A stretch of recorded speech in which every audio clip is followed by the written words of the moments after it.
All right. Good evening, everybody. Welcome to the Economic Development Committee for Wednesday, May 23rd, 2018. We have a quorum present, calling this meeting to order. First item on the agenda is approval of the meeting minutes from April 25th, 2018. Is there a motion? Move approval. Okay. All in favor? Aye. Any opposed? The minutes are approved. Thank you for that. And on our items for consideration, the first up, we have the entrepreneurship grants, and we have two applicants before us tonight, Eye Candy Hair Studio and Total Transformation Solutions. And I maybe just have them come up and give us a little bit of information about their businesses and their plans, and if we have any questions, we'll go with that. Yes, good evening, Mr. Chair and members of the committee. Cindy Plant, Economic Development Coordinator with the city, here to introduce our two applicants this evening, Candy Corbins of Eye Candy Hair Studio and Tiffany Holmes at Total Transformation Solutions, each requesting the maximum $2,500 entrepreneurship support grant. I'll now call up Ms. Corbins to introduce her business and request. Good evening. Good evening, committee members. My name is Candy Corbins, and I own Eye Candy Hair Studio at 1705 Central Street in Evanston. I've been in business just shy of 9 years at the same location. I'm an Evanston resident, Evanston native, and I was a braider as a kid, and even when I went to college, I braided hair in college. And then when I came home, I worked several different jobs, and finally I decided to go to cosmetology school because that was the only way to braid hair legally back then in Illinois. So I got my license and I started working, and so right now we cater to a number of multicultural people. We have a lot of Northwestern students, the ethnic community there. We have a lot of blended families that come to us, a lot of professionals. I have trained several interns for Pivot Point International. Well, they're closed now in Evanston, but they were here for years. We've trained a lot of them. As well as we've hired through the Mayor Summer Youth Program and have trained a lot of those kids for the last few summers. I'm here before you all today to ask for the $2,500 so that I can get an instructor's license, so that I can now train people in the state of Illinois to become licensed braiders or natural hair care professionals. With that designation, you can be a braider, you can be a loctician. Some are familiar with dreads or dreadlocks. We call them locks. That's a professional term. So locticians. You could also be product company reps, educators, hair product developers, platform artists, and it can also be a prerequisite to becoming a trichologist, which is the study of hair. With this license, I intend on working with both people seeking licenses in Illinois and people not seeking licenses. So examples are like, I want to work with Evanston Township High School. They used to have a program where they partnered with Pivot Point in order to get people licensed. So I'd like to start there. I'd also like to work with the Youth Job Center in Evanston, YOU, and I'd like to continue my support with the Mayor Summer Youth Program. On the non-licensing side, we would like to work with some adoption agencies, which I've done in the past. I've worked with, the Cradle, sorry. I've worked with the Cradle in making some educational videos. So we'd like to continue that work. I'd like to work with dads who are raising their girls who maybe don't know how to do their hair, or blended families and transracial families. I have a relationship with a transracial adoption group. I have a lot of clients that come from there, and we do classes now, but on a smaller scale. And so I'm not licensed now to teach people who want to be professionals, but I do teach, the average person who'd want to come in and learn something. So that's why I'm here today. Very good. Any questions? Not a question, just a comment. Sure. I'm really impressed with just everything that you put in the packet. I'm excited about all the demographics, your target market. I think that was very well laid out in the packet, and excited to support this. So I wish you nothing but good luck and success as you've proven over the last couple of years just with the information that you've shared. So I'll make a motion to approve if there are not any other questions. Okay. Is there a second? Okay. Alderman Rainey, did you have a question? Yeah. I agree with it. It's an amazing proposal, and I'm not sure what cosmetology and braiding have to do with each other, but do whatever it takes, and I second the motion. Yeah, I did note from the materials and also just from some of my professional experience, yeah, the states imposed this new requirement in, I think, 2010 on the braiding, so that kind of puts an extra burden on you to, it requires you to take this extra step in order to do that. So, it's good to see you, expanding that. Are you going to run it out of the same shop, or is that kind of? So in the beginning, yes, because that's the space that we have provided. But afterwards, we'd like to have a larger space so we can be able to accommodate more people at one time. All right, terrific. It sounds great. Thank you very much. Thank Yeah. you. Okay. Go for it. All in favor? Aye. Aye. Okay. Any Thank you. opposed? All right, very well. Come back, and when you have your own school, and hopefully you keep it here in town. I will be right here. Love it. This is my community. All right, so Love we'll be recommending to the council, and Cindy will kind of tell you about the next steps. Okay. Okay, Thank great. you. Thank you. Thank you.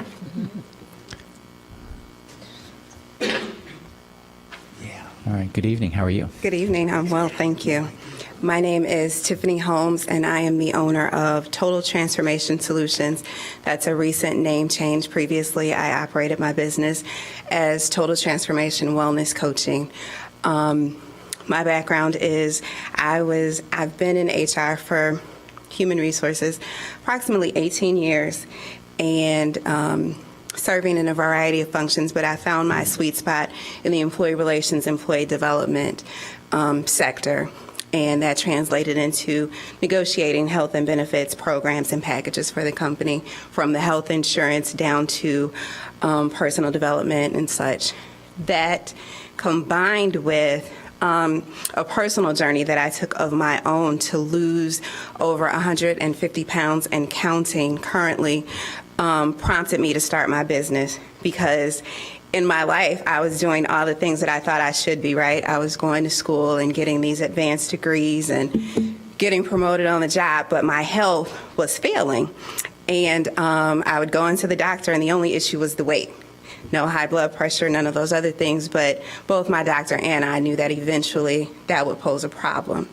And I think that that's something that happens with so many of us. Most people don't display it with such large amounts of weight, but whether it's stress or high blood pressure, cholesterol, being overweight, we go through the motions of seemingly being happy and healthy on the surface, but in actuality, we're not.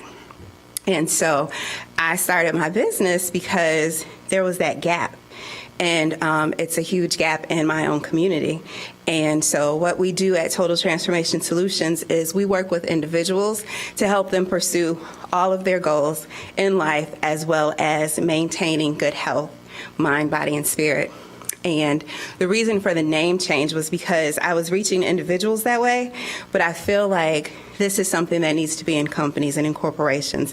And as I started to meet more business owners, I would begin to realize that this was something that they were looking for their employees. So one of the reasons I'm asking for the grant is so that I can receive a corporate wellness certification. That will allow me to go into companies and develop wellness plans for them that are specific to their organization. The second part of the grant that I would use the money for is to then rebrand my business so that more people know what it is that I'm working on. Okay, very good. Questions? Yeah, no, I'm excited about this, and thank you so much for sharing your personal journey. Sure. I have a couple of questions. First, with your sales forecast, which looks phenomenal. Just walk me through how you developed. You give us a paragraph, the first and second and third year, because those are. I would want to hire you. Well, I had the benefit of working with a really great mentor who started a different business, but who was able to help me with some pricing strategy and models and really talk about trajectory of the business. And so it has enabled me to really realize that once I get the certification, once I get the marketing, and I start to get into the right circles with this business, I think the model sells itself for the most part. But It's actionable and it's realistic. Okay. So and forgive me because I'm trying to find it. It's okay. Are you basing your numbers on companies hiring you to come in or individuals walking through your door? So it's combined, right? So now it's just individuals that are coming in with the occasional corporate client, but I am meeting more and more corporate clients every day. That would And so make it'll be a sense. combination of the two. Okay. Obviously, the certification is going to just give you another selling point as far as working with those corporate entities. Correct. And there's a database or a organization with that certification, so then people will also begin to look for me. Okay. Go ahead. Did you have a question? I move approval. Second. Okay. All in favor? Aye. Any opposed? Okay, same thing. Ms. Plant will talk to you about the next steps. I don't have a sign-up sheet. Did anybody sign up for public comment? I assume not, based. Just going to double check that.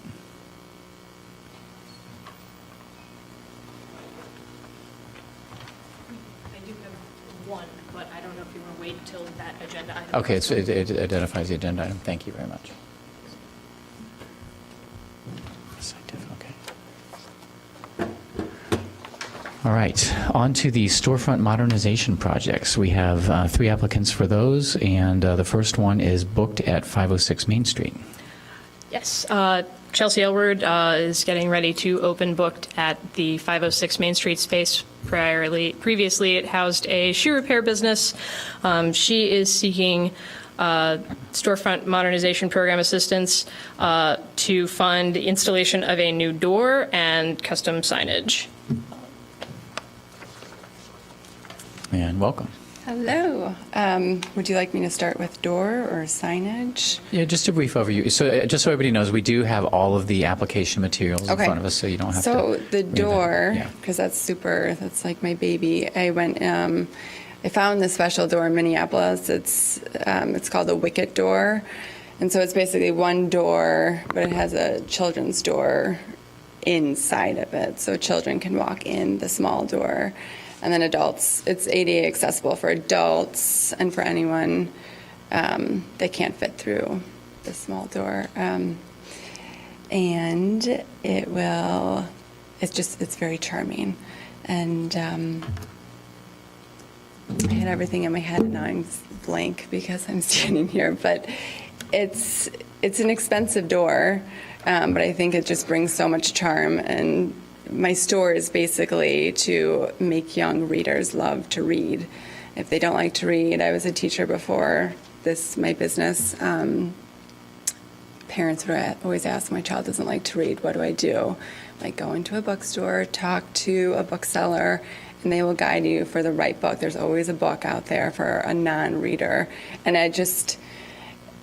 Wild Rumpus is my inspiration. It's a really, really charming bookstore in Minneapolis, and there's like a boat on the ceiling, and it's just very magical. And when you walk into my store, it's very whimsical and magical, and the door sets the tone for the whole child's experience. So the door is really important to me. No, I don't have a question. I support this completely. I think this is going to fill a niche that is badly needed in all of Evanston, but especially in that area. I know this space fairly well. That was my shoe repair man for a long time, and I loved him, but it was one of the messiest businesses I had ever been in. It must have taken shovels after shovel to clean it out, honestly. I think by the end, he was just occupying the first 10 feet of the space. So more power to you for taking that space on. It's in an ideal location. So many new families live in that area. You're only a block from Lincoln School, and many, many folks in all directions. So I think that this is going to be a tremendous success, and I move approval on this. Second. Okay, and obviously, part of the purpose is to enhance the streetscape and make it more interesting. And Yes, and appealing. So this is a store that really needed to change. Okay. Now, there's two parts to the request. There's also the sign. Why don't you tell us a little bit about that? So the sign I just noticed is it's going to be a square. My logo has booked, and then there's a heart around it, and there's this hidden message in the letters. It says "Love Evanston," and then Good message. Yeah, Yeah, the I I'm like that. from here, and I stayed here. The tagline is for a bookstore for youthful readers. So it is that sign, except I forgot the term. I don't like the lines. I mean, that looks great, but it's going to be flat. But the letters are going to be popping out. Yeah. Yes. Embossed. Embossed. Thank you. Ask the staff. There's no issue with the blade sign because it's a blade sign. Okay, just want to double check that. It just has to be within the size parameters. Yeah. Okay, great. Okay, and so there is a motion and a second, I believe. All those in favor of recommending? Aye. Aye. Any opposed? Okay, thank you very much. Thank Good you. luck to you. Welcome to the Thank neighborhood. you. Next applicant is Prairie Moon, who is moving across the way. How are you? Hey, what's Good up, to see you. man? Yes, so we are moving to 1635 Chicago Avenue. We're there now. We've been doing some demolition and getting ready to get our full-on permit. It should be over there tomorrow, I'm hoping. But with that, obviously, we need some identity. And we are requesting the storefront grant for a new sign. The Dave's Italian Kitchen sign that exists right now will be coming down, which we will also be gifting back to Dave, because initially he said he didn't want it, but now he's changed his mind. So huh? we will be gifting that back, and then the new sign is very very similar. It's a channel letter neon. So the channel is going to be silver, just like the one that Dave has. The Italian Kitchen had. The neon is our blue, Prairie Moon blue, and then the back side of it is the moon that is the moon within our logo. The other parts of our logo, we're not going to add to it. We're going to keep it simple. I think it's tastefully done. I think that it also is, something that space needs. It needs that illuminated sign, for identity and for, it is a challenge that we are going to be, below grade, and we want to make sure that people know we're there. The second part of the facade program was the actual storefront itself. In keeping with the storefront next door, we're not changing any colors or materials. We're simply trying to make it a cleaner, a newer presence. Also with, added, the glass there is not, I'm sorry, it's not a thermal glass that's there right now. It's just a regular plate glass. And as far as accessibility, it does not have the automatic opening device for the doors that we want to become more ADA compliant. And in general, it's been a little tired and it needs to be cleaned up and it needs to be freshened up, I think, in order for it. So those are the three components, basically the appearance, the accessibility, and the energy efficiency of the storefront. And that's what I got. Yes. My question was, Mm-hmm. when you move back to the old space, will you be able to take this sign? We with are. you? This has been some confusion all along. We're doing a new concept in the in the new place. okay. So Prairie Moon is going to stay where it is. We have a 10-year lease with 2 5-year options right now with Tom Carnesis. So we're not planning on relocating again. God help us. But we are doing a new concept in the Albion project, which we haven't quite figured out exactly the timing, name, and concept of it all. But that will be probably in 2019. So yeah. Okay, all right, then I have no objections. All Alderman Simmons. That was my question. That was your question? Yeah. Okay. That was my question, so you guys beat me to it. Alderman Braithwaite. Just a quick comment. I'm really glad to see that you guys are staying in Evanston. I mean, you've been a staple in town, super supportive of all the non-for-profits, and just a great place to hang out. So I appreciate it. I'm happy Thank to you. support this. Thank you. Yeah, definitely an institution, so we're all pleased to see you staying. Appreciate it. Was there a motion? I forget. Second. Okay, all in favor? Aye. Any opposed? All right, very good. Staff Thank you. will kind of get you set on the next steps then. Appreciate it. The next one, and now I've always called it ORT resale, but please forgive me if it's actually ORT. So, I've also always called it ORT resale, so no one has told me that it is anything other than that. I've been in contact with the store manager, Walter, and then Barbara, who's their like regional manager at like ORT headquarters. They were not available to be here tonight because they had an internal meeting or board meeting or fundraiser this evening that conflicted. But we wanted to go ahead and move it forward anyway because we have been trying to prod them to repair this awning for years. It's really kind of worn and showing its age, particularly in some of the corners. And it's, it really looks out of place on the street now that we have a new building and all these new exciting things that are opening at Chicago and Maine. So we're really encouraging them to move forward with replacing that to improve the streetscape and the facade of their facility. So they're finally moving forward with it. They have contacted several awning companies. They only got one bid back, so that's the one that's included in the packet before you tonight.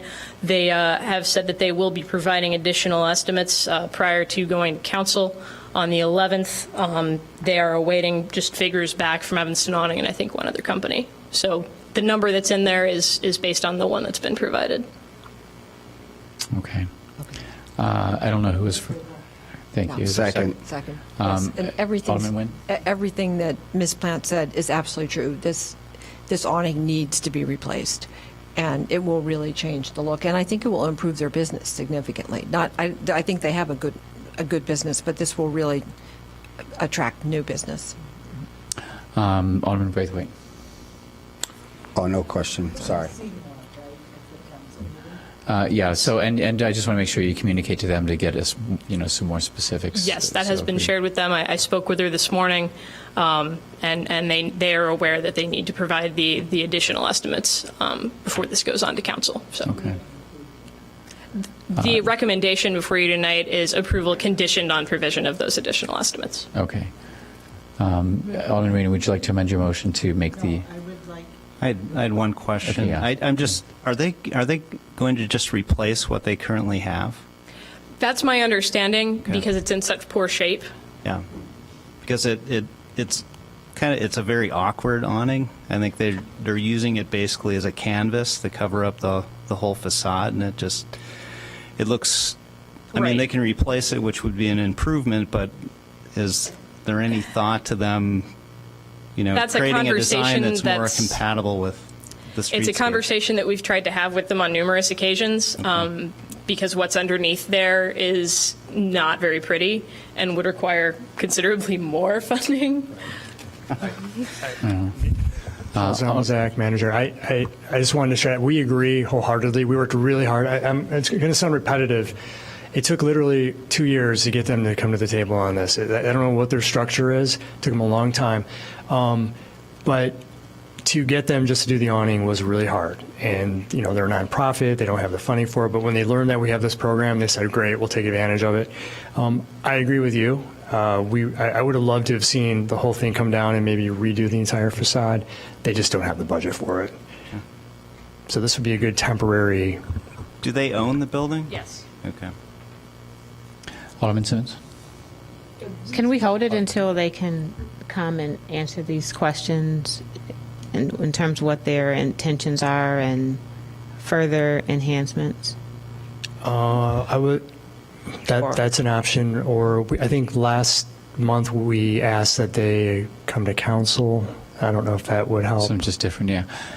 Other applicants who had an issue making it, we made it a conditional recommendation. One of the, the other businesses are, in various stages of getting things done. Mr. Picozzi, to your point, particularly on Main Street, but a lot of these awnings are similar in style and design, and it's just kind of somebody at some point came up with them. But I've also noted that as people are doing these applications, and even just businesses, they're having a hard time finding anybody to do awnings. It's, there was a good-sized operation in Evanston, I think, that relocated. So it's just getting more and more difficult even to find somebody to do the work. I think Alderman Rainey had a comment or question first. I really think the reason why we don't allow any agreement from our staff to bring people to the committee until they have their bids is because we want to see what they're doing. I mean, in addition to what the cost is going to be. So I really think we should control what it's going to look like. I mean, I don't think we should pay for junk. I think we really should control what it's going to look like. And if it's going to look bad, I don't care if it's covering up bad. If good is covering up bad, that's fine with me. But if we're just going to add more unsightly design or style, then I don't think that's... When the bid we have doesn't, there's no rendering, there's no, sense of what it's going to look like, so that's a little difficult. Yeah. So I just, to follow up on what I had said earlier, would it kill us to wait 4 more weeks? No. So, let's bring it back next month. Okay. An awning isn't going to do a bad job. They do a nice job, and if we get their bid, and they'll show us what the product's going to be, right? Sure. Alderman Rainey, I agree. I think I'm actually looking at ORT's website right now, and they also have a store in Highland Park. So how does their awning look? what? How does the Highland Park awning? I haven't found that yet, but I'm just looking at their website. It's been around for the ORT has been around for 135 years. Yeah, they do good. Okay, is there a motion to hold then? Yes. Yeah. So And- moved. Is there a second? Second. And Okay. can I just comment to staff? Yeah. Alderman Wilson, Cindy, or whoever is responsible, I think just moving forward, we could have had public comments on a number of these items, just given our everything that's going on with the budget. And I think just out of respect for committee, taxpayers, et cetera, that, applicants need to be here, period. And I hope moving forward that if we see storefront entrepreneur grant, that they give us the courtesy of their presidents, unless there's some emergency. Thank you. All right, thank you. Okay, thank you. I want to add to that, though. This is a not-for-profit that does really good work. Oh, And absolutely. They help people in our community with clothing and items that they need for their home. And I really intend to support them. But I want to support them in a responsible way. Yeah. So I just want them to bring another bid with an example of what they're going to put on the front of their store. Yeah. Okay. And so, again, my comments weren't directed towards the applicant, it was directed towards staff. Okay, all in favor of holding this one until the next meeting, which I think will be in June? Aye. Aye. Aye. Any opposed? Okay, very good. Next on deck is the Evanston Great Merchant Grant for West Village. Second. Okay. Good evening, Mr. Chair Evening. and committee members. My name is Paulina Martinez, Economic Development Specialist. Today we are bringing forward an application from West Village for $2,178. They were previously approved for $6,241 through the Great Merchant Grant, which allows up to $10,000 in business district improvements. The request today would go towards building a garden in the public parkway at the southwest corner of Wesley and Florence. The group would seek to certify the garden as a wildlife habitat with the National Wildlife Federation. This effort has been really led by the women of Green Edens. Today represented by Rebecca Bladen. So that's all. Any questions? No. Yeah. We had a motion and a second already. Okay. Move for approval? Yeah, did you want to say anything about it, or? Good? Okay. I do just want to make sure that neighbors are notified. I'm not sure if there was any neighbor notification, but make sure that the neighbors are aware that this, because it will be on the Parkway. Sure. So if we could make sure that happens before the council meeting. Okay, will do. I don't know if there's officially a procedure for that, but I just think it would be appropriate to We can make have sure. them, the businesses, just flyer. Yeah, nearby something like neighbors. that. So is that? No, if we could just notify the neighbors, maybe in the block or so radius, so that they're aware that there's going to be this change. Okay. I mean, it looks like a fabulous change, so I can't imagine anybody having an issue with it. So, other than thanking everybody for it. And Cindy, can we have a small write-up and we can put it in the Ward newsletter as well? That way, perfect. Thank you. Okay, very good. All in favor? Aye. Any opposed? All right, thank you very much. Okay, next up is a discussion item for the Downtown Evanston Summer Update. Oh, thank you very much. Thank you very much. I love this. This is great.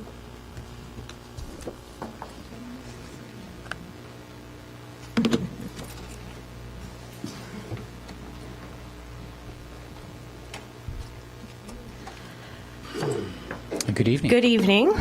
Tell us who you are. I'm Annie Coakley, the Director of Economic Development, not a chance, Downtown Evanston. You are the somebody's Committee of job. Economic Development. Hello. So no request this evening, just the annual update, like kind of mid-year, to give you an idea of what we're working on. We have a couple of new board members that I wanted to point out, including your very own Paul Zamazak. Mike Smiley, Marty Kless, the owner of Corn Rind, which is Taco Diablo, and, he's the co-owner with Dan Couch. Angela Valvanis, Creative Co-working. Gregory Stewart is a downtown resident. Sarah Kavami from the Hyatt House, Colleen Shoemaker from Transwestern, and Carrie Stranziak from 909 Davis. Our executive committee has also changed a little bit. We initiated term lengths a couple of years ago, so people have termed out.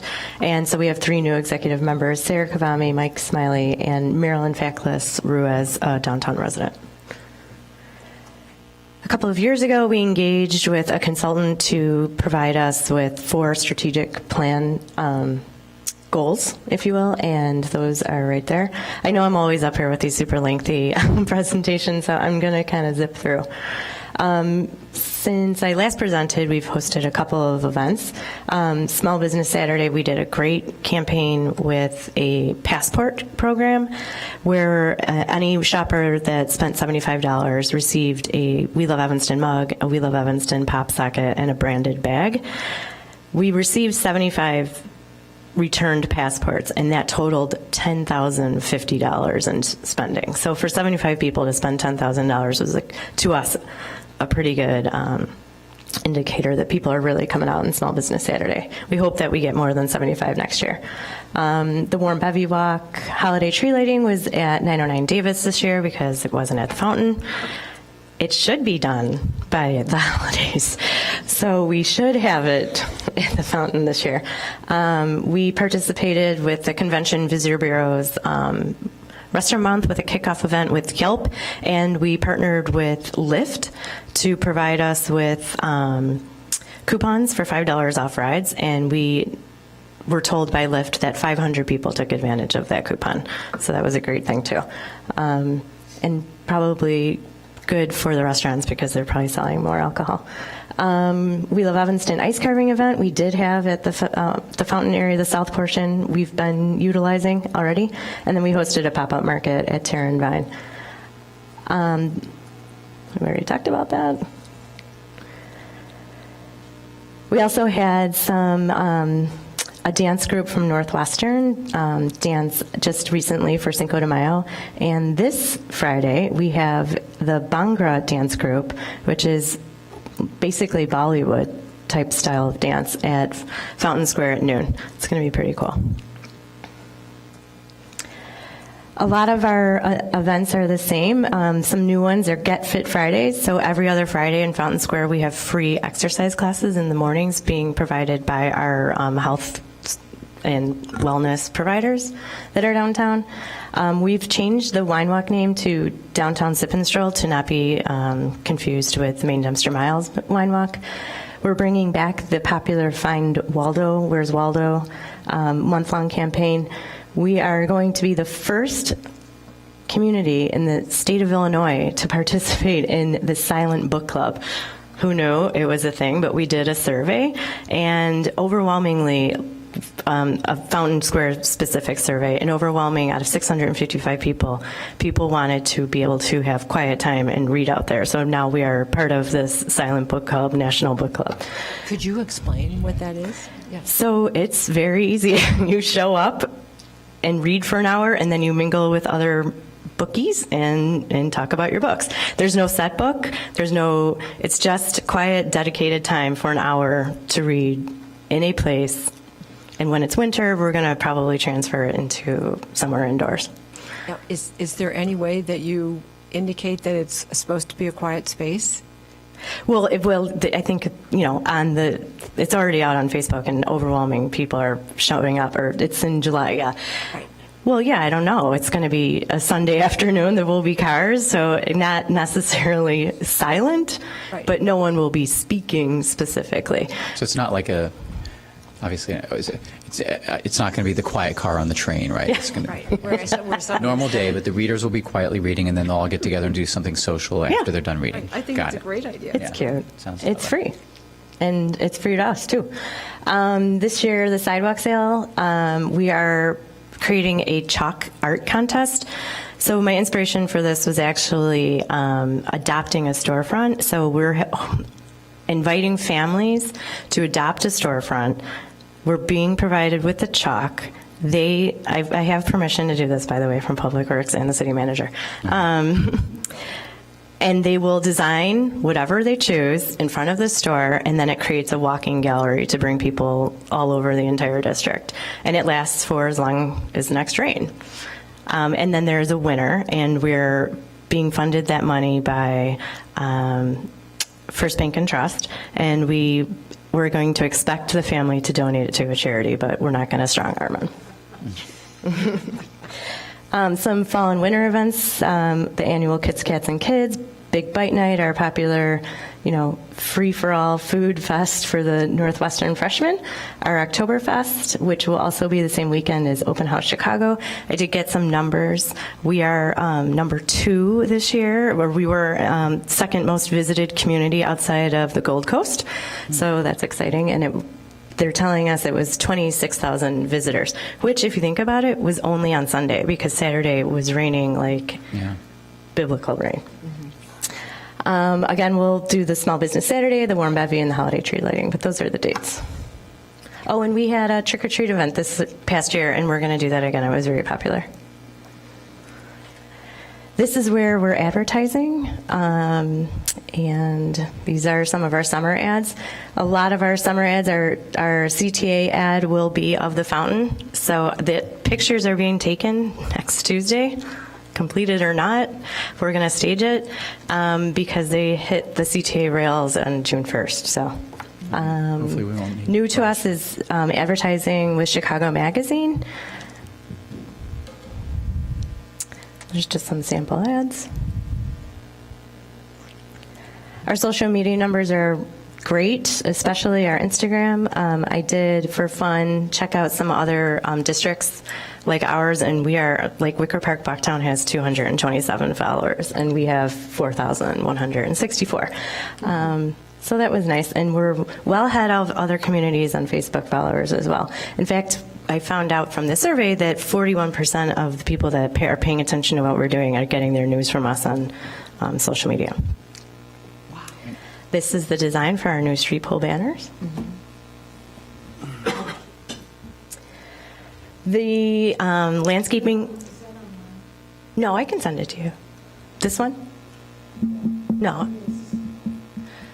Oh, it looks bad here, yeah. PowerPoint, do we have the PowerPoint available? No. We'll save it to when we upload the minutes and things. Thank you. That's our E in the heart. It's our new campaign.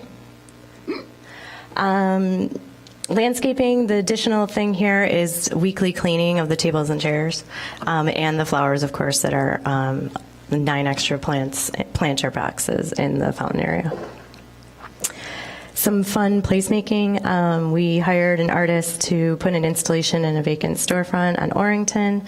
We partnered the Beacon students with the Collectivo Coffee folks, and they put in this awesome installation so that we can hide, what's going on behind in the construction. I'm also a member of the C3 committee, which is the new version of Arts and Business. And news, we're getting a mural. I don't have a slide for it because it's not done, but last November, EMAP, Evanston Mural Art Program, presented to the Downtown Evanston Board. And after that meeting, a handful of stakeholders asked me to convene a meeting with them, and they're funding it. So we raised $26,000, and we're getting 2 murals. I know, I'm very excited, at Church and Maple on the Union Pacific underpass. Second, we share that, right? Yes. One wall is in the second ward, and one wall is in the fourth ward. Yeah. Before you move on, and I think we talked about this briefly, is there lighting under that viaduct of Wilson? I don't think so. So when you walk under the viaduct, right? I think there is. It's not great. Can Church we? and Maple? Mm-hmm. There If- has to be. I mean, Yeah, I've been by there for Yeah, it's I great. think at it's best. actually on the wall, but they're probably from like 1972. Can we make a little reference to staff if there's just a way to increase the lighting down there, whether it's just more wattage? Nothing that's going to, yeah. light bulbs. Well, no, Leon lighting probably wouldn't highlight the art, but just The LED. light it up a little bit more. That's all. Go from 60 to 80 or something. I don't know. we redid that viaduct when we did the movie theater. Yeah, nothing. Okay. Yeah. Yeah. Oh, may I just add one thing? The artist Amanda Evanston Yes. is opening her own store. She is, yeah. On Chicago Avenue, just north of Dempster, Okay. where the old Stumble and Right. Relish. And she's Stumble going to have Relish- classes in there. Yes, and Stumble and Relish has just moved 2 stores further Yes. north, and she is taking. That's where I buy all my jewelry. Fountain Square, then, it's hard to believe. Wow. Yeah. And today, it's, full of people, exactly what we'd hoped for, on our beautiful chairs.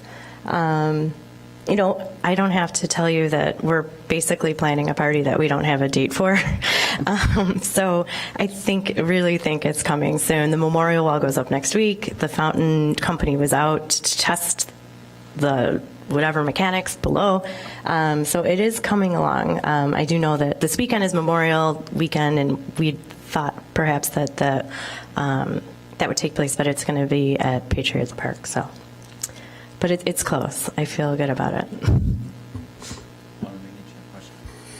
There was a night last week when it was very cold. It was during the week when I happened to be downtown at about 10 o'clock at night, and there are chairs out and tables. It was so cold. I had on a winter coat and a hood. There were at least 15 people sitting at those tables. I thought, these people are crazy.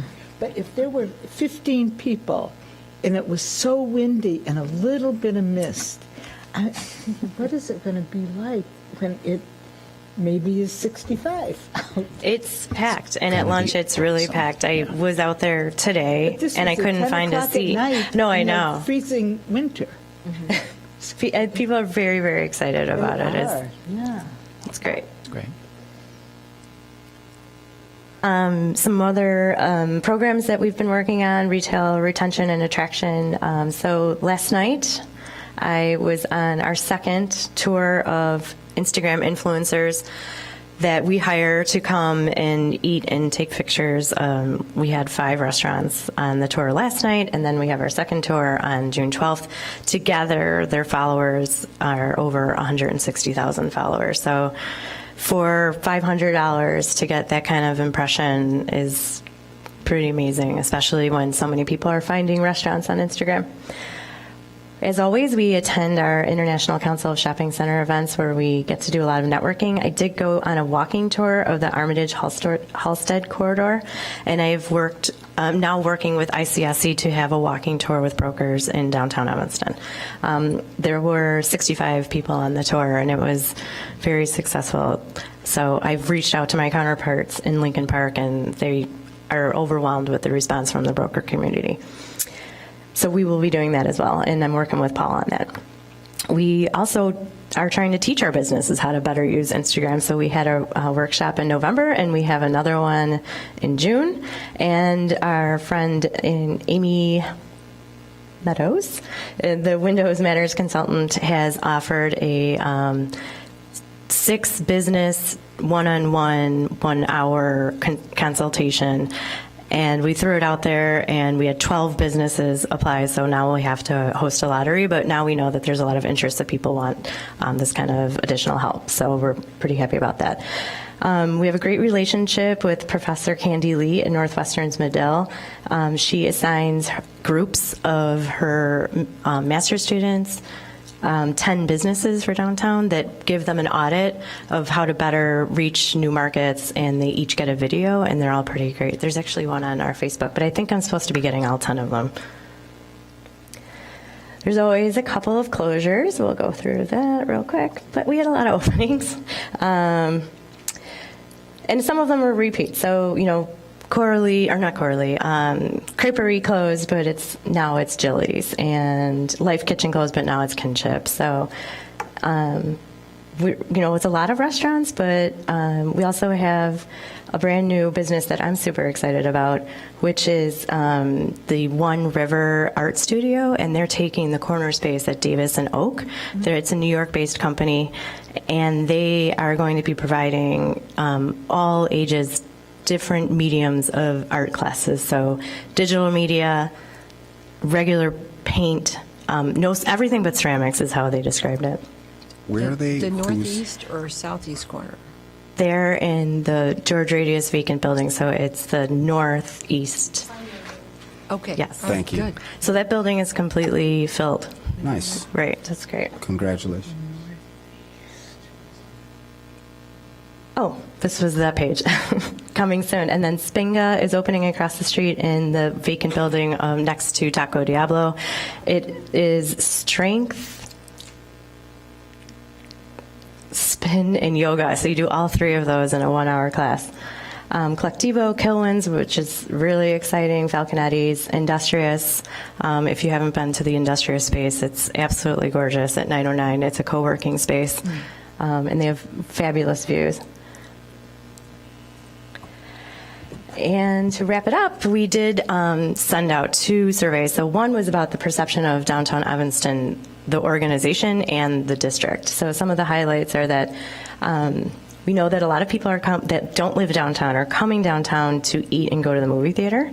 They're mostly hearing about our events and things from Facebook and Evanston Now. And the general feeling is very positive about the business district, that it's clean and it's well landscaped, but they would like to see a resolve to panhandling, and would like to see more activity-based performing arts center. And they believe the district could improve with more fast and events and retail recruitment. And one of the things that I took away that was rather interesting is that a lot of people don't know what downtown Evanston provides. They think we're solely a marketing organization. So we have to scream from the mountaintops that we're doing more with like the daily garbage removal and all the landscaping and cleaning and the programs. So that was a lesson learned for us. And then ideas for Fountain Square, as I mentioned, a lot of people want live music and yoga and crafts, arts and reading activities, and more events for children. So I'm working on a sponsorship with the new bank, not Wintrust, but Wintrust, because I can't remember their Evanston community, to do a series of specifically kids-related activity events for Fountain Square, like hip-hop class and stuff like that. So that's That's all I have. Thank you.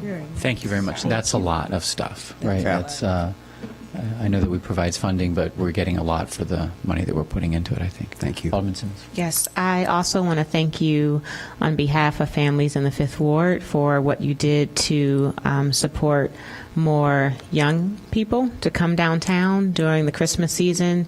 You gifted 50 movie passes to the movie theater and gift bags and use of a Santa suit, and we really appreciate you for doing that. Thank you. You're welcome. Thanks. And the next item on the agenda is discussion about the West Evanston TIF. We do have one speaker, Betty Esther. Mr. Zemeckis, why don't we let Ms. Esther make her comments first? Thank you. No, you go ahead.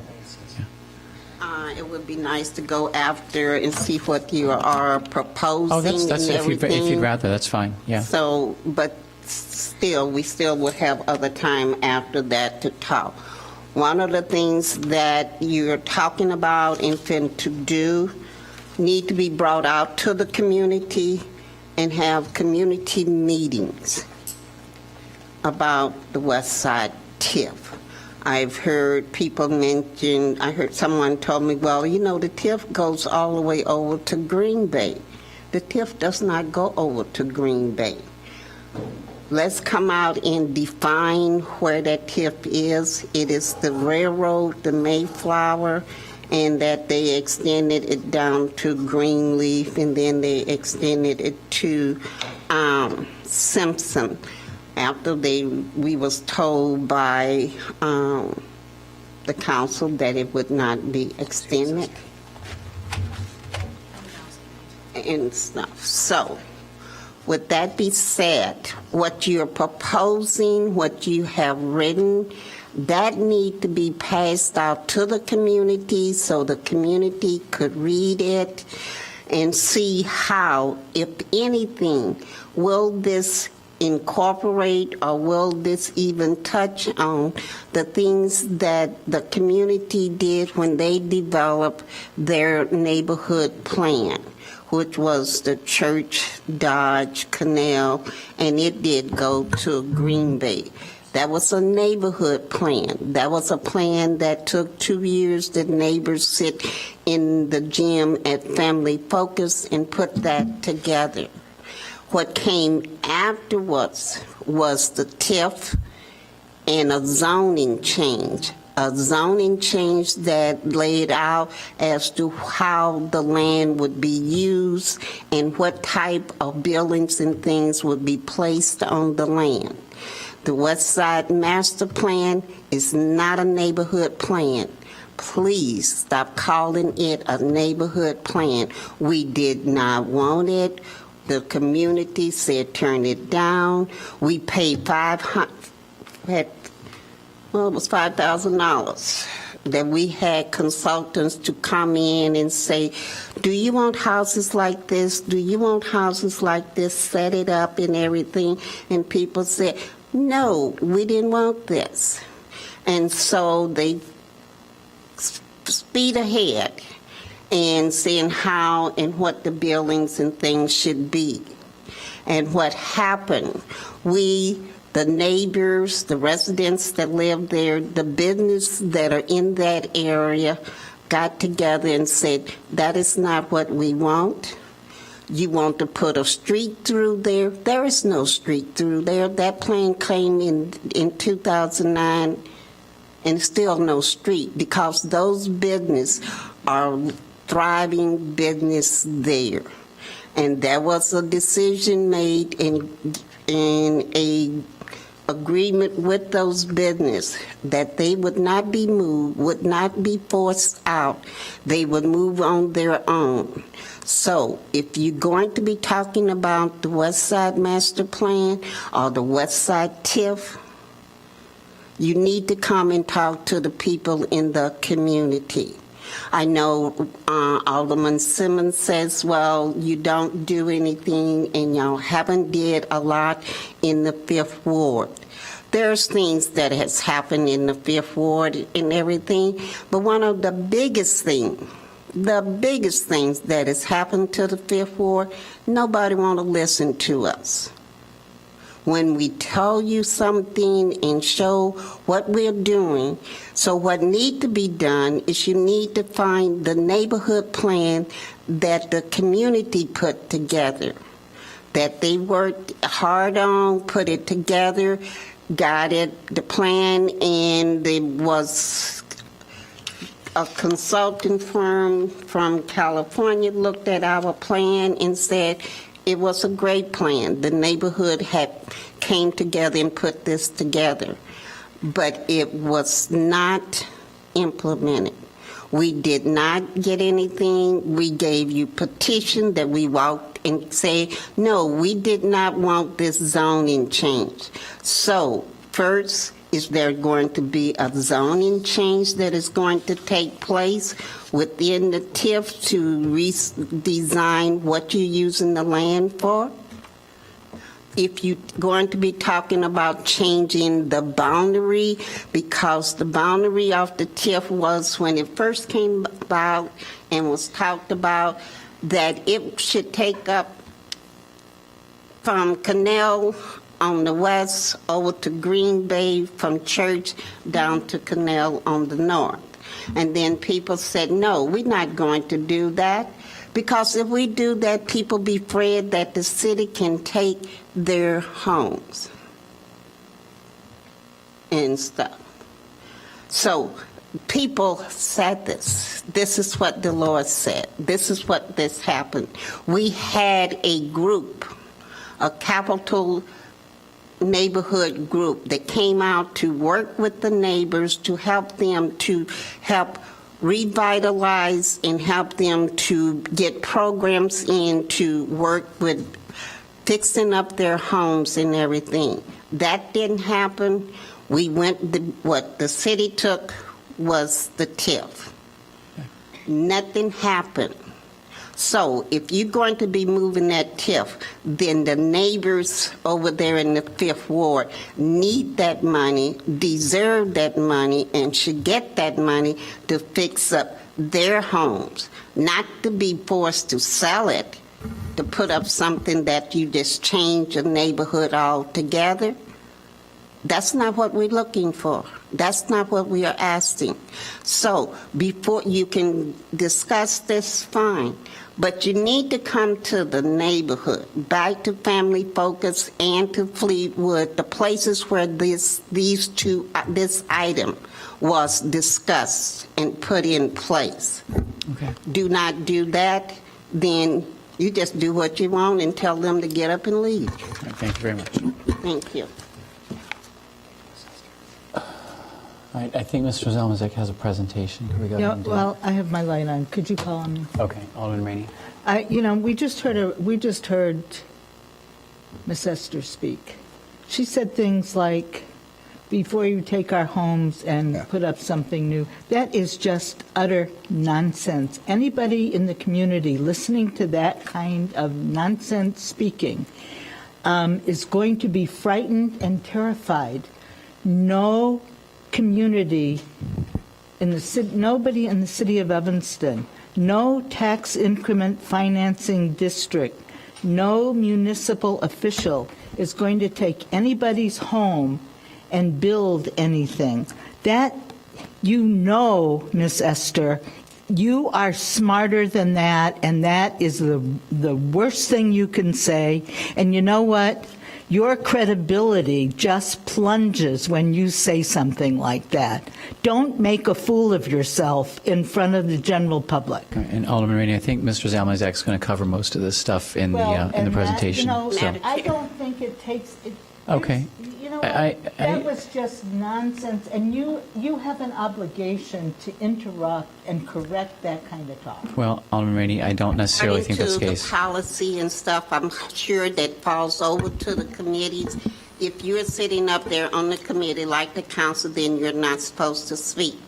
But what I say, I have an obligation to this community to speak. And no one is saying, I'm saying that what was told to us. Okay, Nobody It told you didn't that. happen. Okay, and now I want to have the Sit down. presentation. So have the presentation, Right. and I still ask, you need to come to the community and talk to us. And I think everybody up here understands and appreciates that. So, talk to you. and as you, Ms. Esther, as you pointed out, this is a discussion item, so we're just talking tonight.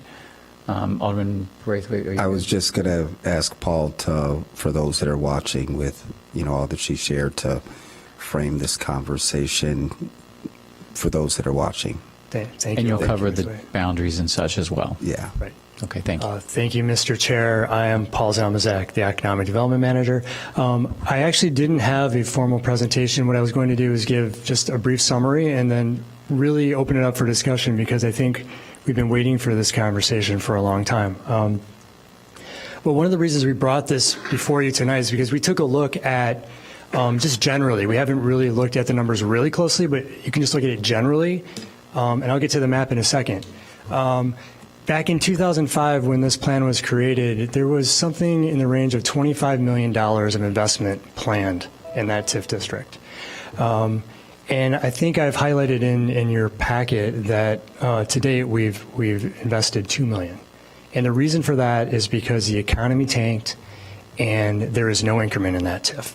And that's why we're here tonight. We want to take a look at that West Evanston plan, and we want to implement many of the facets of it, but we cannot do that unless we have the public resources to do so, and the TIF has not provided that. And that's the only reason that plan has not been fully realized.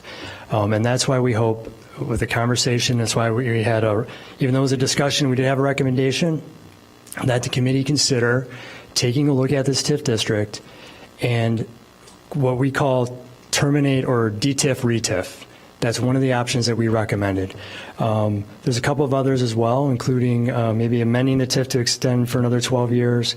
But we need to look at all of our options so we can make sure that we can have the West Evanston plan realized in some fashion. Okay, so I want to state the reason why we're here tonight.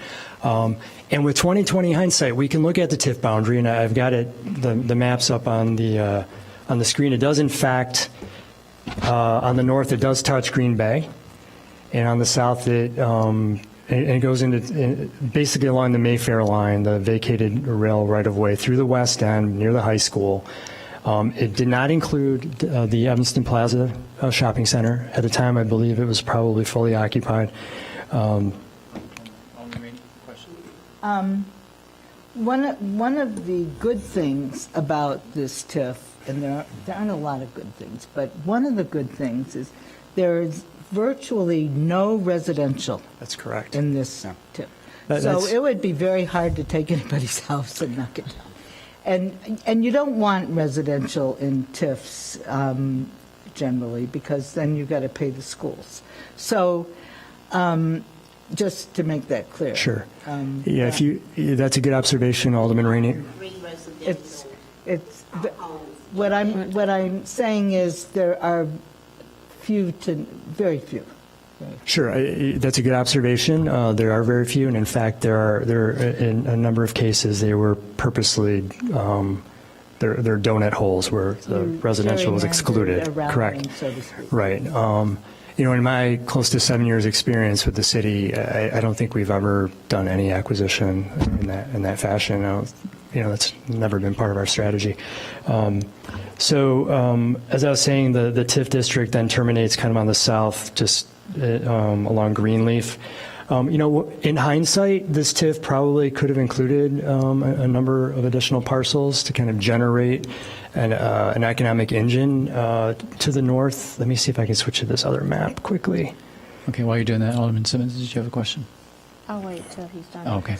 Well, the map doesn't, the other map doesn't quite show it, but just to the north of where this terminates here on Simpson, the Hill Arts District has seen revitalization, and that would have been an opportunity to generate the increment that could flow into the rest of the TIF. I understand why, as a former TIF consultant myself, why that probably didn't happen, but that's an opportunity. If we were going to look at boundaries, maybe there's a way to get some of that into it. And then I would argue even along Green Bay Road where there's opportunities for there's some commercial development that occurred south, let's say, along close to Foster, Emerson and the like. Emerson and Asbury, for example, is a small business district that might have been included. So my point is, there are some opportunities with hindsight to maybe look at the TIF district, expand it a little bit. So I would argue that's something we should consider. And, you know, we talked about the West Evanston plan, I think, on Monday night at City Council. We don't need to blow the plan up to do this. This is really just about taking a look at how we can make sure that we are investing in the West Side. I guess I will leave it at that unless, of course, I'm going to encourage discussion. I want to point out the increment. There's a really kind of jarring graphic that I included. It was the TIF increment collected from 2000 to 2016. And you can see, like, after the recession in 2008, we had one reassessment where the increment really peaked, and then it dropped sharply 2010, 2011, and it's flatlined over the last 3 years. There's been zero increment into the TIF. If there's only 10 to 12 years left on the TIF, how much can we really generate an increment, or how much do we really expect to generate an increment over the next 10 years to result in investment in the West Side? So those are that's kind of the groundwork I wanted to lay for you. And again, I just want to reinforce, we've spent close to $2 million on projects that included, there was some acquisition at Church and Darrow, there was some environmental work. There was a loan to the Hartwood Center, if you remember that, 4 years ago. And they paid that back. And they paid it back very quickly. That was a good project. Some facade improvements, the 1817 church project. So there have been little investments, but we just haven't seen that big project. Coincidentally, I'll share with you that there's one specific property kind of in the center of the TIF that's had some development interest recently.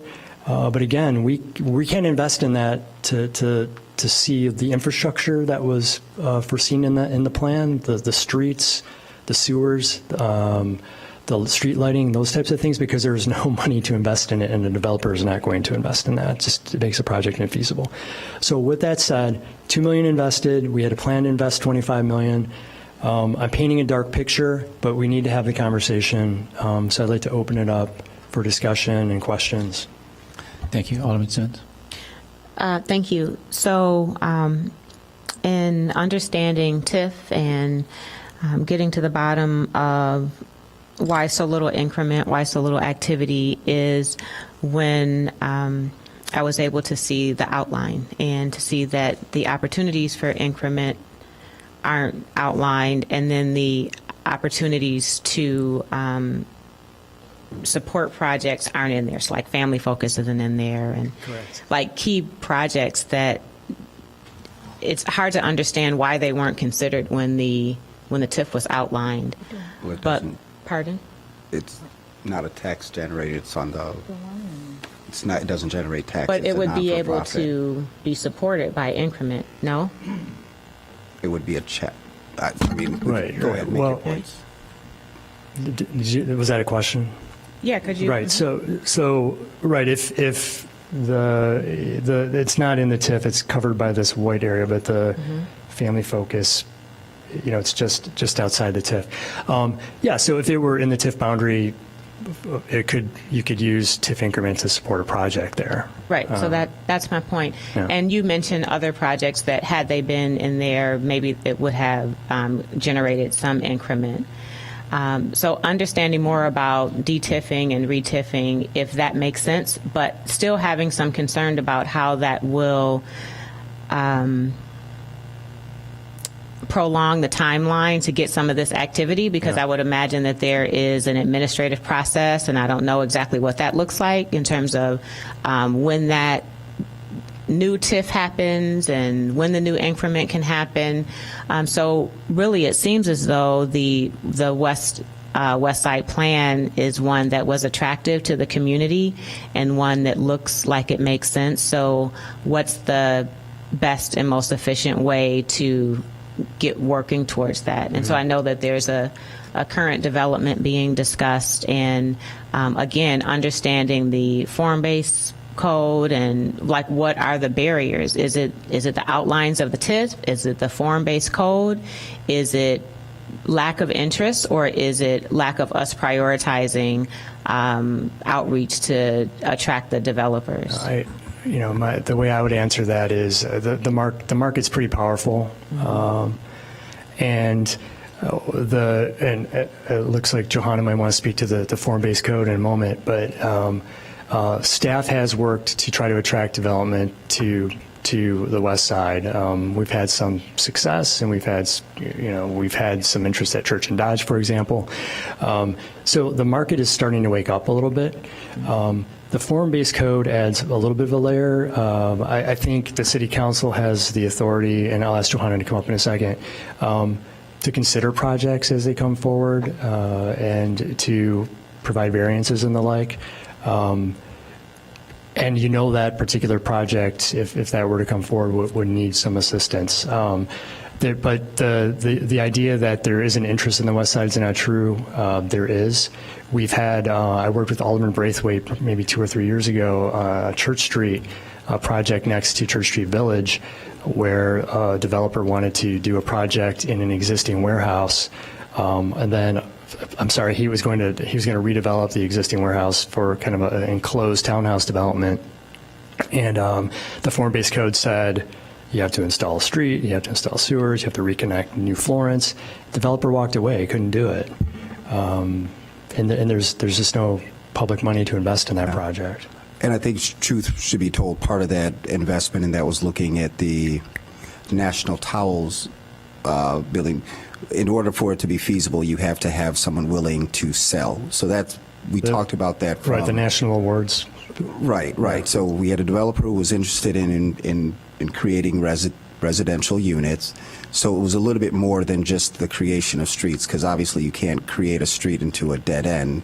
You would have the adjacent properties would have to sell in order for it to make sense. Right, and unfortunately, exactly.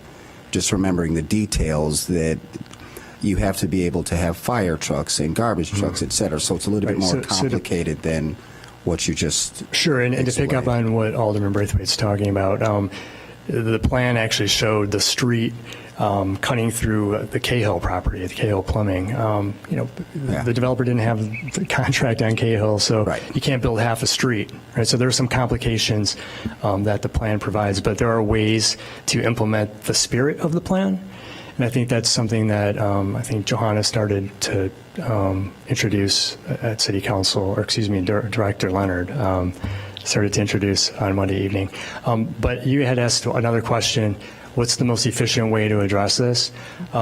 Frankly, it's to engage a consultant to help us analyze the TIF to see what the next steps would be. The TIF already exists. The data is there. The pins are there. So it wouldn't be the consultant I had checked in with just to get an understanding of the process. It's just like setting up a new TIF, except to be quicker because it's already established. Right, the data is already there. So a typical process would be 6 months. This would be 3 to 4 months.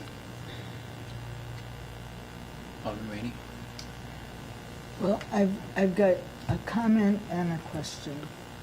The comment is there was a little bit of development at Church and Dodge. Unfortunately, isn't YOU a not-for-profit off the tax rolls? Yeah. So you've got a project, I'm sorry, so you've got a YOU off the tax rolls. That was a nice building, it was new construction. If it were on the tax rolls, it would be generating a really nice piece of tax. Yep. And it would all be increment because there wasn't much there. And then you've got Gibbs Morrison, which we purchased, and that's off the tax rolls. Yep. And then there's a church down the street, and a vacant lot, and that's off the tax rolls. And then the building to the north of the church is off the tax rolls, right? I mean, it was the contaminated. So we keep undermining the TIF. Right. And so my question is, were we to expand this, where would we go? What would we do? I mean, you were a tax consultant. What Right, would your suggestion? Right. I mean, there are some. I don't want to speculate on how expansive this could be, but there are some zones here that I feel like could be included in this TIF. There are areas of the Hill Arts District. There are areas along So Green you would Bay. go that way. You can go north. Would you go down Dempster? You can go north of Simpson. I think you can come down Green Bay Road. You would go north of Simpson. Can you open up Google Maps? Go north of School. We'll have Miss Plant Go open up north the. of Simpson. Just need the Google Maps launched. Yeah. Good evening, Johanna Leonard, Community Development Director. So as they pull that up, I think when reflecting on the council meeting on Monday night and thinking about the discussion there and plans and Scott Mangum, our zoning administrator, and I went up and chatted about this afterwards, and I think where we're starting to move towards is is something of an action plan, or what comes first? Do we fix the TIF first? Do we fix some of the updating of the zoning? What comes first here? And I think what we really need to do is continue to think about these things together, and not just the TIF is the tool that gets, and the code is the law that tells us what we can build, but the TIF really is the tool. So as Paul has discussed, looking at where we could go. I don't know if we want to say we could go far and wide all over Green Bay Road, but we do have a study area that probably bumps up all around the TIF. And Alderman Rainey, you're right that we've several properties that when the TIF was originally established and the plan was originally created, we didn't anticipate those being off the tax rolls. But those uses have brought new energy and vibrancy to those areas, which hopefully would then bring more tax generating uses to those areas. That's sometimes we see development that way. We hope it doesn't attract more not-for-profit uses. But I think what we're coming towards is something we got some direction on Monday night from on the form-based code, and then we'd seek if there's interest in studying the area around for additional TIF or expanding it. That we would like to know, and then we can come back to the whole group about how we would timeline it out and for both of these pieces, because I would really like to see both of them kind of travel together. Thank you, Alderman Wilson. So, I walked into this conversation, particularly following Monday, with a couple of thoughts, and that is, if we're going to TIF or re-TIF and expand, we're going to need more information. That's the first thing. And so if you look at the next 4 years while I'm on council, one of the questions I'm asking is, and if I missed it somewhere in the packet, just call it out right now. I wish we would have had a current budget and a snapshot of where we are right now with the TIF. I know I received it in one of my emails and I was trying to flip through it. Excuse me, when I say the budget, looking specifically like what's in there right now. And if it's here, Paul, let me know and I'll just finish my comments. Ms. Esser, on page 74, there is a chart that outlines what has been spent since 2007 all the way out to 2017. Paul, one of the things that, I recognize all the projects, and Ms. Esther, all these projects have been discussed publicly, and you probably, when you look at it, you'll refresh your memories. But one of the things that I noticed that I don't necessarily recall, Paul, is when I add up all of the administrative, the reimbursement, the interest, like all the professional fees, it comes up to somewhere around $161,000, right? And I'm not really sure what all those fees and reimbursements entailed. So you don't have to get into it now, but it would be nice to have a breakdown and understanding, because my next question, which I started with, is needing more information. And I don't know if that's something that you and our staff can do internally, or is that something that's going to cost? And what I mean specifically is, if we continue like this, just looking out on the next 3 years, what can we anticipate is going to be the increment versus if you close it, and if you close it, do we lose the dollar amount that's in there now, or do we have to take that out? And what's going to be the benefit? So, I mean, I could come up with a bunch of different scenarios, but I think you understand where I'm going with it. And at the end of the day, can we do it internally, or is it going to cost more money? So to answer your question, I think we could probably do a high-level review of what the increment would look like in the next 3 years. Like Paul, I was also a TIF consultant before I came to the city. So we can do kind of maybe a nicer back-of-the-envelope calculation. Sure. But beyond, as Paul mentioned, I think engaging a consultant beyond the sort of the base level would be good to look at those things. I'm not necessarily confident that we're going to see a significant amount of growth in the TIF. Right. I mean, just sort of eyeballing it based on this, and we've run out of years. 23 years was my understanding is that's the life of the TIF, and my understanding was that was supposed to be as long as possible to capture a good market cycle. Somebody made some decision at some point, and there's not necessarily a science to this, but that's sort of anecdotal that 23 years was meant to capture that boom that you can experience. Sure. And we haven't had it, and we've run out of time in terms of what we could capture, because the whole point is you invest money at the front and you have the whole rest of the TIF to pay back. Right. And we won't see that. It's particularly for what we put forward in the plan to make all these significant investments in the infrastructure.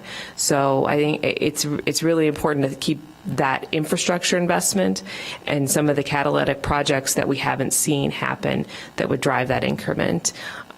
So that's where our sort of TIF consultant gut is telling us that this is probably not going to be as overall successful TIF in terms of closing it. If there's money in the TIF, that's dispersed to the taxing bodies. That's my reason for bringing it up. So I think there's one basic fact I think we may have not even stated this evening, right? So the TIF was created at a time where property values were sky high. Right. And typically, you want to do it the opposite way. You want to do it when they're low, because then when they increase, you get the increment. Right. So that's just a fact I want to make sure that the public understands, and maybe individuals aren't, as comfortable with the TIF nomenclature. So the idea is, right now we are at least if you look at that graph I show you where it peaks and then it slumps, we're rock bottom right now. So. This would be the time to do it, because then you're going to capture all the upside to it.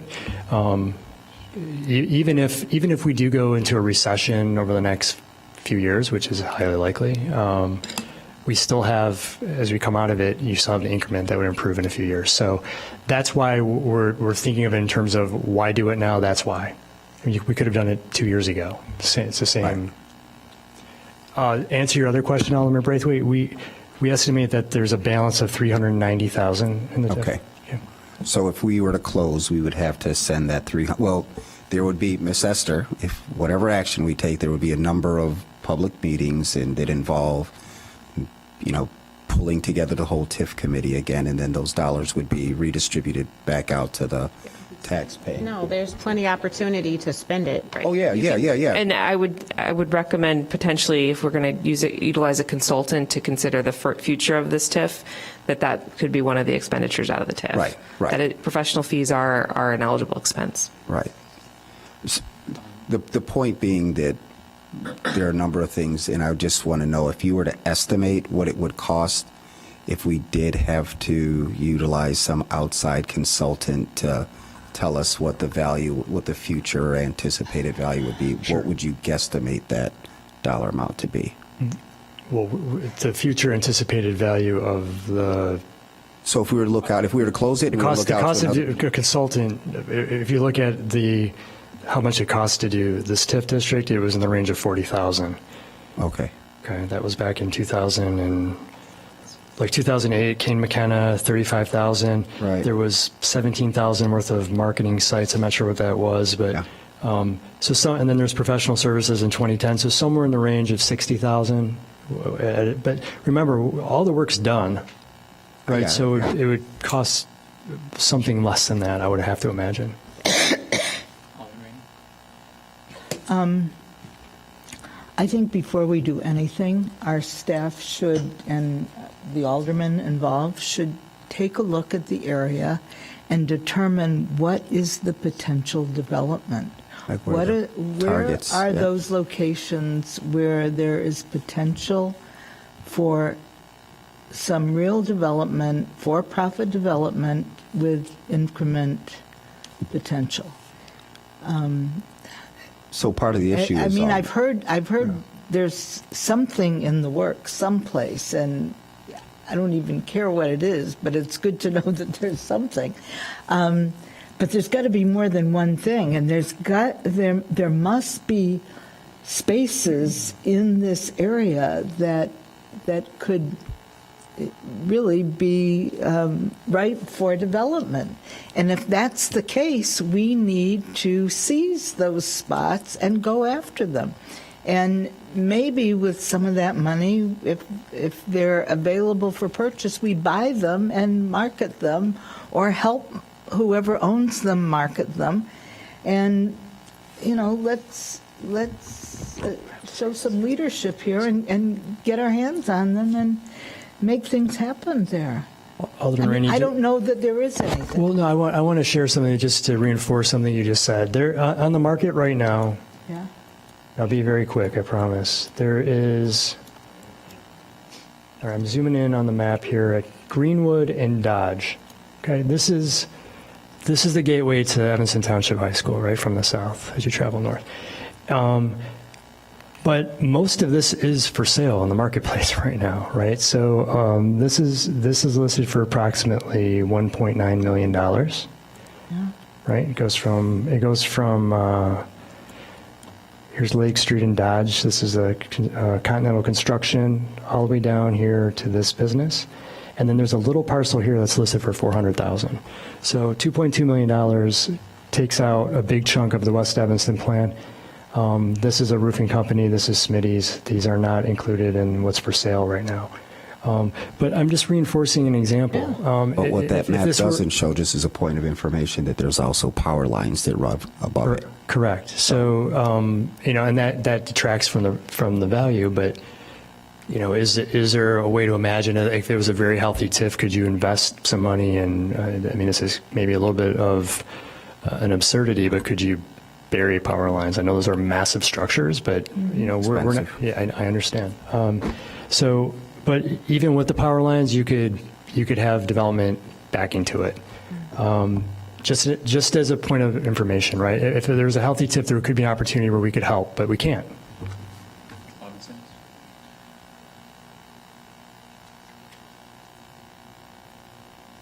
Nothing else. One of the,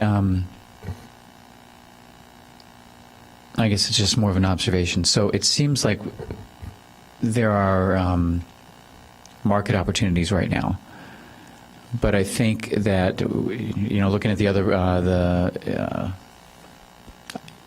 Alderman Braithwaite said national talent. Now that's in my head, not national talent. National awards. It seems like maybe we have some, I'll call it an irrational impediment to something happening. So I kind of feel like we could maybe remove some of these barriers that are in the plan. And as I understand it, the zoning wasn't adopted. It's a plan, right? So it's similar to the 2009 downtown plan, or am I mistaken? No, the zoning was adopted. Oh, so that zoning was adopted, but just not the form-based code aspect. No, the form-based code was adopted. Why were we talking about whether we're going to do the form-based code? We were talking about whether we were going to change it and remove it because that has been perceived as an impediment. As Paul referenced, the developer that came, what was it, 2 years ago, to talk about this project, that he would have had to build. Fine, that's what I thought Monday, and then I thought I was hearing the opposite Monday when we were talking. Okay, so yeah, I think we should change some of these things and look at right away. Working with the aldermen and with the community, look at where the opportunities are and kind of get a grip on what the vision looks like. Because I don't feel like, we've got a bunch of vacated railway, we've got, earth and concrete and all of these mounds. It's really hard, I think, for people to get a sense of what something could be when it's really opaque in that sense. And then, the code stuff, it's very finite, and that's why I don't like, I preface my comments Monday night with I don't like form-based codes. So that's my own personal opinion.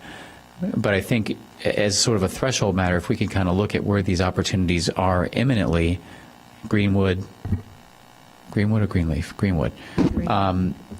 Look at these and have the alderman, work with the community on what these things could look like. I think it might open up the vision for people to, on a market basis, come in and take advantage of the opportunities. With these impediments in place, I think it just really limits what somebody's willing to do. Yes. So, that's how we're here, because I have made an attempt to get an understanding of why we don't have more development, and it's form-based code, and it's the TIF, and so if that's already been determined, then what would be next steps to explore, and if we need to try a little harder, then we need to do that. And so I know that we have a property in the ward that's been underutilized, and it was really simply a call to invite the owner to a meeting and say, what's the plan? It's underutilized. This is disrespectful. We need you to pay attention to this. And, there is a pretty encouraging conversation happening right now. So I still think that although all these administrative things need to be explored, there are some opportunities that we can pursue right now based on available properties. And I don't know that we've done that enough. And just to, I guess, follow that up, we have had some improvements on Dodge. I mean, there have been significant improvements so far, but a lot of that was utilizing tools that we already have in place. Letting property owners know it's not okay to leave your property like this, and obviously a little bit more firmly than that. But, if we can kind of push that, in the right direction, maybe we can encourage these things to, not sit and become productive. So to that point, and Paul and I standing here deciding who was going to talk next, the property that Paul just outlined and the price he listed, I think it would be a good exercise to look at, to the point of these discussions and deliberations, is to look at what that land price is coming out to be. If we adjusted it down, because we know that things often sell for less than they are when they're at very inflated prices, and looked at what our zoning permits there. If we then went and said, here's what it would cost to build this thing, and for what's allowed without any variances, I think we're going to find that the person who's going to potentially buy this property couldn't afford to build something and turn a profit.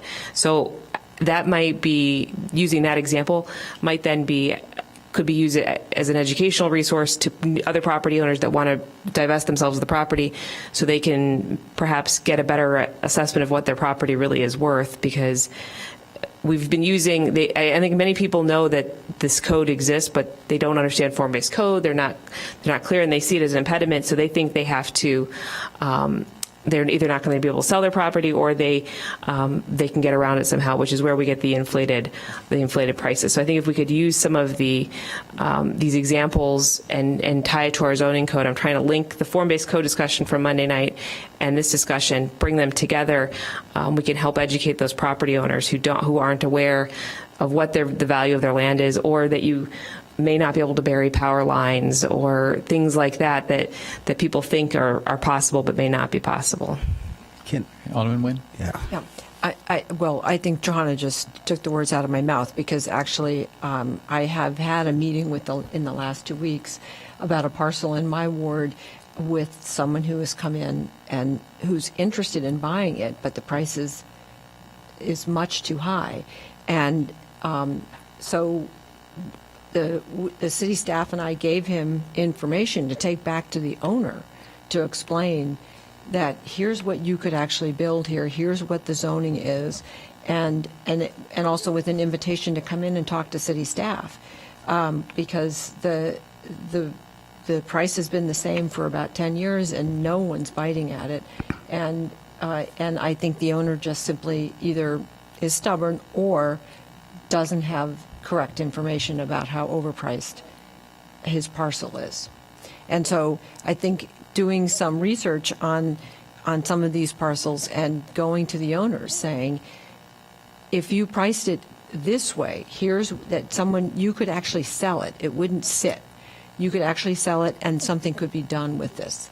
So, and I agree with you, Johanna. I think a lot of property owners, they just they hear rumors, they sort of hear about something. I mean, the information we've gotten back a few times from people is so surprising that the property owners don't really understand what the correct zoning is on their parcel and what can happen there. Alderman Simmons? I guess I just want to clarify for the area that I'm familiar with, and I'll use the owner of Evanston Auto, and I think, Johanna and Alderman Nguyen, you said it, that, and I want to clear this up, I think the property owners know exactly what they're doing. The property owners know exactly what they're doing. Evanston Auto, perfect example. There is going to be a $50 million project right next door to that property at Evanston Auto. He has specifically said, I am holding on to get the best price for that value. We have worked with staff to try to get something out of him, and the man said, I'm going to hold on to it and wait. So let's keep on moving. Evanston, keep going down the road. You have the Evanston Plaza that's booming. We have a Starbucks that's raised the value. And then you have right at Lake and Dodge, the property that's owned by Manchester, holding on to it. National Awards held on to it. Same thing. I mean, I sat through 3 or 4 different meetings. I mean, these owners know that when they bought it, they got it for a really nice price, and they're holding out for the best cost. So I think the wonderful thing about this discussion that it definitely prioritizes the area. So, I mean, The Greenwood. yeah. That issue is the power lines and so on and so forth. But for the areas that, at least I'll speak for the second, National Awards, they held. Go to the other side now, yeah. as you do it, and see how the other side's cleaned up. Right. Right. Yeah. So, but when you go, if you're heading north now, that's all residential. Andy Spatz bought the. This was converted to a house. Yeah, that's all residential now. And that was it was like the other side. So, Yeah. And I mean, these are all examples of what happens when there's an interest there. I mean, the market is going to dictate whatever folks want to pay for it. And then it's just a matter of coming to council. So I would have to be honest, if Alderman Wilson, I probably wouldn't. And I need to sit, obviously, myself, Alderman Simmons, to look at all the areas and have a more detailed discussion with our staff. But I think it would be difficult to remove any plans that are in place, because the only thing conceptually that the plans say is that if you sell your industrial or commercial space, it's going to turn into some type of residential, and then that's all going to depend on the developer that's coming. So I wouldn't want to, and if I'm not saying this correctly, I wouldn't want to go deep into some hypothesis of what it could be when we have no idea who's going to walk through the door. But I would look forward to sitting with Alderman Simmons, and now that this area is being prioritized, which I think the timing is good, figure out if there are any targets that we want to focus on. I don't want to distract, because I walked in here with a conversation of the TIF, and the TIF is a great tool. And right now it's safe to say that it's being underutilized. So I do want to go back to asking the question, can we get a back of the envelope projection on the next 4 to 8 to however many years by our staff, and figure out if it makes sense to do a deeper dive and get consultants involved, because I need a little bit more information before I can direct you. And I just don't know if there's a cost associated with requesting that information. So, Alderman Braithwaite, we can give a rough estimate without hiring a consultant, and we can do that internally. Great. The question I have for the committee is, do we bring this back for a second round of discussion in June? Would you prefer a communication from staff that just provides that estimate? Communication is fine. Well, I think it starts with a discussion with you and I, with staff, just to get some clarification. And then once we once we've outlined that, then we could definitely bring it back to the committee and set a date, if that makes sense. Okay. And I think maybe if we just leave it to Alderman Simmons and Alderman Braithwaite to, see how that's progressing and look at whether, June makes sense or if we need to go to July based on, what you've gotten. That's what I'm saying. If we could have communication, we can meet and then schedule it on the agenda. I don't think we need to put it on June agenda until we have more information at this point. All saying the same thing. So I want to reinforce something here. We can, as important as it is to keep the West Evanston form-based code overlay in tandem with the TIF conversation, we'd still probably need to have this conversation about the. We can say we're committed to the West Evanston plan as is. Frankly, it's never going to be realized because there's no TIF to help fund the infrastructure. So. In a lot of ways, yes, we should travel together, but it's irrelevant because the TIF isn't a tool that we can use to help implement the plan. That's how I would summarize it. Okay. Very good. Thank you. I think it was a good discussion. We have communications also in the packet. Anything in addition to what's in the materials? Okay, any announcements or updates from the committee members? Brings us to the end of the agenda. Is there a motion to adjourn? Second. All right, all in favor? Aye. Any opposed? All right, thank you very much, everybody. Appreciate the time invested tonight.